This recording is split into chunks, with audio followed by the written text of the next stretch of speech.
اب اللہ نے چوتھا شکوہ بیان کیا کہ یہ کہتے ہیں کہ اتخذ اللہ ولدا، اللہ نے اپنا بیٹا بنا لیا. یعنی یہود کا ایک قبیلہ تھا صدوقیہ، وہ یہ کہتا تھا کہ عزیر علیہ الصلوۃ والسلام اللہ کے بیٹے ہیں، کہ عزیر کو اللہ نے بیٹا بنایا. اور نصارہ کہتے تھے عیسیٰ علیہ الصلوۃ والسلام کو اللہ نے اپنا بیٹا بنا لیا. اس پر اللہ نے شکایت کی وقالوا اتخذ اللہ ولدا، کیسے ظالم ہے یہ یہود و نصارہ، کہتے ہیں اللہ نے بیٹا بنا لیا. سبحانہ، اللہ بیٹا بنانے سے پاک ہے.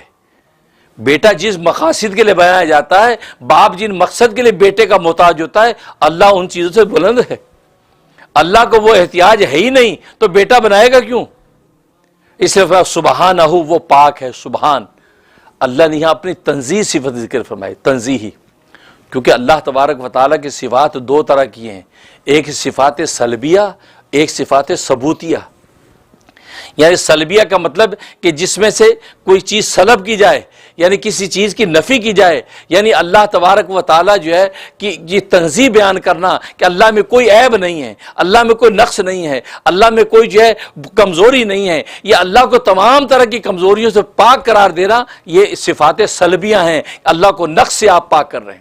اللہ کا بیٹا نہیں ہے، اللہ کی بیوی نہیں ہے، اللہ کو کوئی ہمسر نہیں ہے، یہ صفات سلبیہ ہیں کہ آپ نفی والی صفات ثابت کر رہے ہیں. اس کو صفات سلبیہ کہتے ہیں. اور اللہ کو صفات سلبیہ بہت پسند ہے.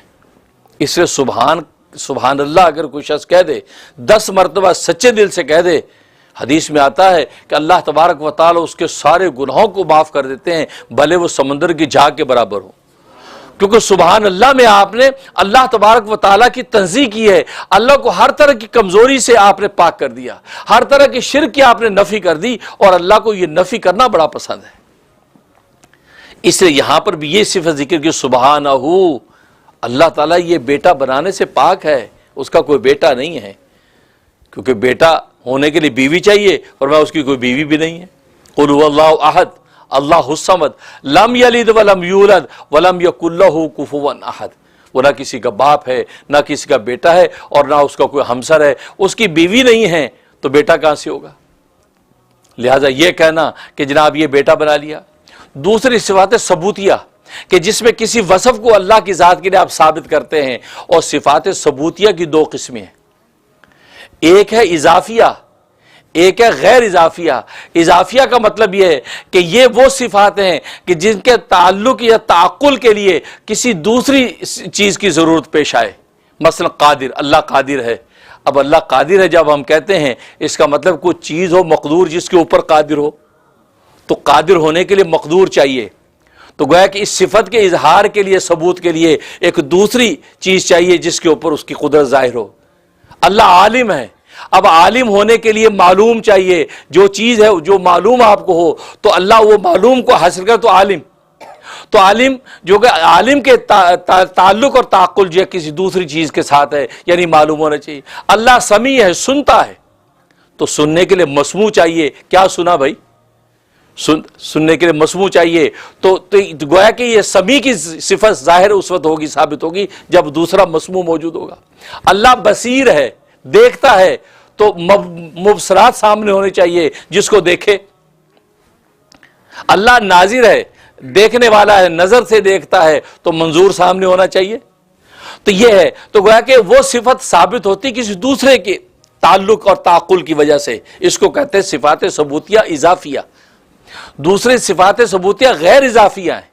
وہاں اضافت اور نسبت کی ضرورت نہیں، کوئی دوسری چیز ہو یا نہ ہو وہ صفت ثابت ہے.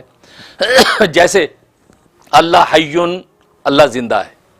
اللہ زندہ بس اپنی ذات میں. اللہ کو اپنے زندہ ہونے میں کسی دوسرے کے تعلق یا تعقل کی ضرورت نہیں. لیکن اگر کہیں کہ اللہ محیٌ، اللہ زندہ کرنے والا ہے، تو زندہ جس کو کیا جائے وہ اس کا ہونا ضروری ہو جائے گا. لیکن اللہ حیٌ کہتے ہیں اللہ زندہ ہے، تو اللہ اپنی ذات میں زندہ. اللہ ازلی ہے، ازل سے ہے، تو اس کے لیے کسی دوسرے کی ضرورت نہیں ہے. تو یہ صفات ثبوتیہ، صفات سلبیہ، صفات ثبوتیہ. اور صفات سلبیہ اللہ کو بہت پسند ہے کہ اللہ تبارک و تعالیٰ کی ذات سے نقص اور عیب کی نفی کی جائے. یہ اللہ کو بہت محبوب ہے. اور اس کی وجہ یہ کہ ظاہر مشرکین مکہ آپ کے لیے ایسی ایسی چیزیں ثابت کرتے تھے، یا یہود و نصارہ ایسی ایسی چیزیں منسوب کرتے تھے کہ جس کی نفی اللہ کو محبوب تھی. مطلب کہہ دیتے تھے کہ اللہ کا بیٹا ہے، عزیر اللہ کا بیٹا ہے، عیسیٰ اللہ کا بیٹا ہے، یہ جتنے بت ہیں یہ اللہ کے شفعاء ہیں، شرک کر رہے ہیں. تو اللہ کو ان کی نفی گوارا تھی، تو لہذا کوئی نفی کی جب صفات اللہ کی بیان ہوتی تو اللہ اس پر بہت زیادہ اجر و ثواب بھی دیتے اور خوش ہوتے ہیں، کیونکہ یہ ان چیزوں کی نفی کرنا یہ عین توحید ہے. اللہ کی اسی احدیت ثابت ہوتی ہے، اور اللہ کی احدیت اور یکتائی یہ اس سے جسمیت سے پاک کرتی ہے. اللہ کا جسم نہیں ہے، کیونکہ جب جسمیت اللہ کی ثابت ہوگی، اللہ کا کوئی جوہر ہونا ثابت ہو جائے گا تو پھر احدیت اور یکتائی نہیں رہتی. کیونکہ احد ہونے کا مطلب کیا ہے؟ اسے اللہ کو اپنا احد کا جو وصف اللہ کو بڑا محبوب ہے، اس لیے اکیلا نام احد نہیں بول سکتے. دیکھو نام رکھتے ہیں عبد الواحد، عبد الواحد کو آپ واحد بول سکتے ہیں، واحد انکل، لیکن عبد الاحد نام اگر ہو اس کو عبد الاحد بولا جائے گا، اکیلا احد نہیں بول سکتے آپ، کیونکہ احد کی جو احدیت ہے وہ واحد سے زیادہ ہے. واحد میں وہ احدیت نہیں ہے کہ جو احدیت کے اندر ہے. واحد کا دو، واحد اسنان آگے بڑھتا ہے، لیکن احد جو ہے، احد کی احدیت جو ہے یہ اس پر یہ یکتائی ختم ہے. لہذا کسی شخص کا نام اگر عبد الاحد ہو تو عبد الاحد پورا بولنا پڑے گا، احد نہیں بول سکتے. کہہ دیا احد ماموں آئے، احد ماموں، احد اللہ کی صفت. تو احدیت جو احدیت، تو احدیت میں دیکھو کیا منفردیت ہے، منفردیت ہے، اور منفردیت کے اندر ترکیب نہیں ہے، مرکب نہیں ہے. اگر آپ اس کو مرکب مان لیں گے، اگر جسم مان لیں گے، اور جب وہ جوہر ہوگا، جسم ہوگا تو وہ مرکب ہوگا، اور جب مرکب ہوگا تو احدیت ثابت نہیں ہوگی. جب احدیت نہیں ہوگی تو توحید کا مفہوم مکمل نہیں ہوگا. اس لیے اللہ تبارک و تعالیٰ کو جو ہے یہ تنزیہ کی صفات بہت پسند ہے.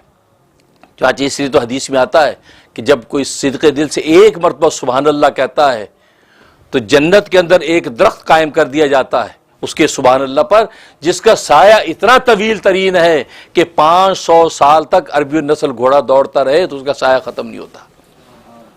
یہ سبحان اللہ ہے، ایک سبحان اللہ کہنا.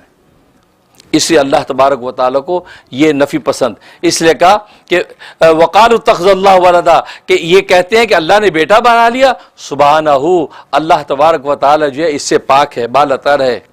بل لہ ما فی السماوات والارض، اب دوسرا وصف، بلکہ اسی کا ہے جو آسمانوں میں اور زمین میں ہے. کیوں بیٹا کیوں بناتے ہیں؟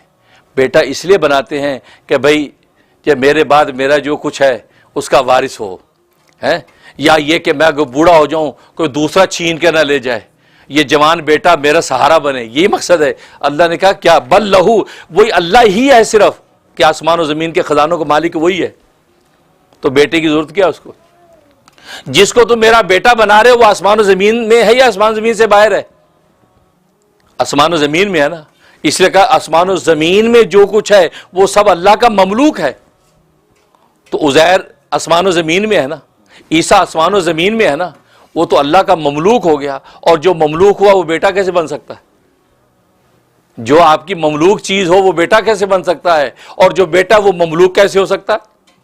تو اللہ نے کہا یہ سارے میری مملوک ہے، میری ملکیت میں ہیں. تو جب اللہ کی ملکیت میں تو بیٹا کیسے ہو سکتا ہے؟ دونوں بیٹا ہونا مملوک ہونا اکٹھے ہو نہیں سکتے. اس لیے فرمایا کہ بل لہ ما فی السماوات والارض، اور بلکہ اللہ ہی کا ہے جو کچھ آسمانوں میں اور زمین میں ہے. اور اللہ کی آسمان و زمین کے بعد تو کوئی آسمان و زمین نہیں ہے. اسے تو کہتے ہیں کہ اللہ میاں اس آسمان و زمین سے نکال کے آپ کو کسی دوسرے آسمان و زمین میں لے جا سکتا ہے؟ کیوں سارے آسمان و زمین اللہ ہی کے ہیں. اللہ کہیں جہاں جاؤ گے اللہ کی زمین ہے. لہذا فرمایا سب کچھ جب میرا ہے تو مجھے بیٹے کی کیا ضرورت ہے کہ بیٹا میرا اپنا سہارا بناؤ. وَكُلُّ لَهُ قَانِتُونَ، پھر بیٹا اس لیے بناتے ہیں کہ بیٹا تابعدار ہوتا ہے. کہتا اپنا مارے گا تو چھائیں سٹے گا، غیر مارے گا توپے سٹے گا. کہتا اپنا نا تو بیٹا کچھ بھی ہے، بیٹا ہے جی، باویں لنگڑا باویں لولا ہے تو اپنا کھرا، لوگ کہتے ہیں نا. لیکن وہ کہتے ہیں کہ بیٹا ہے جی تابعدار ہے. غیر جو بھی ہے لیکن بیٹا تو نہیں بن سکتا جی، تابعدار ہے. تو تابعدار ہونے کی وجہ سے بیٹے سے جو کہیں گے وہ کرے گا، جو کہیں گے سنے گا، جس راہ لگائیں گے لگے گا. تو لہذا یہ جو تسکین ہے کہ اطاعت کا پورا منبع بن کے بیٹا جو چلتا ہے، یہ کوئی غیر نہیں چل سکتا. اس لیے بیٹا بناتے ہیں. اللہ فرماتے کل لہ قانتون، آسمان و زمین میں سارا کا سارا جتنا ہے وہ سب میرا تابع دار ہے، مجھے بیٹا بنانے کی ضرورت کیا ہے؟ بیٹا تو وہ بنائے جس کا کوئی تابع دار نہیں ہے، وہ سوچے چلو میرا بیٹا ہی میرا تابع دار رہے گا کم سے کم، یہ سوچتا ہے. فرمایا کل لہ قانتون، جو کچھ آسمان و زمین میں سارے کے سارے اللہ ہی کے تابع دار ہیں، تو اللہ کو بیٹا بنانے کی ضرورت کیا ہے؟ یہ. اور پھر فرمایا بدیع السماوات والارض، اور آسمان و زمین کا موجد اللہ ہی ہے. آسمان و زمین کو موجد، یہ بدیع کا معنی ہوتا ہے نیا بنانے والا، یعنی را میٹیریل کے ساتھ نیا ہی بنا دیا، نئے سرے سے بنانا، تو گویا کہ یہ اللہ ہی کی شان ہے، کوئی دوسرا نہیں بنا سکتا. تو نئے سرے سے آسمان و زمین جو بنائے یہ اللہ نہیں بنائے ہیں. تو جب اللہ ہر چیز بنا سکتا ہے، اتنے بڑا آسمان بنا سکتا ہے، اتنی بڑی زمین بنا سکتا ہے، تو اللہ تبارک و تعالیٰ کہہ رہے ہیں کہ بیٹا اس لیے بندہ بناتا ہے کہ وہ ناتواں کمزور ہے. وہ سوچتا ہے یار بیٹا بن جائے گا، 4 دکانیں چلائے گا، 2-4 کھیت چلائے گا، 3-4 گاڑیاں خریدے گا، یار چلو تھوڑا میرا سہارا بنے گا، میرا کاروبار گرو ہوگا. اللہ کہتا ہے میں کل آسمان و زمین بنا سکتا ہوں، تو مجھے بیٹے کی کیا ضرورت ہے؟ میں اکیلا آسمان و زمین کو میں نے نئے سرے سے بنا دیا، جب کچھ بھی نہیں تھا عدم سے وجود ان کو دے دیا، تو مجھے بیٹے بنانے کی ضرورت کیا ہے؟ تو بیٹا تو لوگ اس لیے مانگتے ہیں چلو بیٹا سہارا بن کے 4 دکانیں بنائے گا، میں تو 1 بنا سکا، یہ 6 بنائے گا. فرمایا کہ مجھے ضرورت نہیں.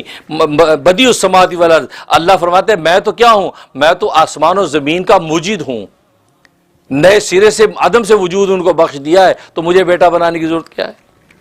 اور میری شان تو یہ ہے وَإِذَا قَضَىٰ أَمْرًا، جب اللہ تبارک و تعالیٰ ارادہ کرتے کسی کام کا، کچھ کرنا چاہتے ہیں، فَإِنَّمَا يَقُولُ لَهُ كُن، اللہ اس چیز کو کہتے کن ہو جا، فَيَكُن، وہ ہو جاتی ہے.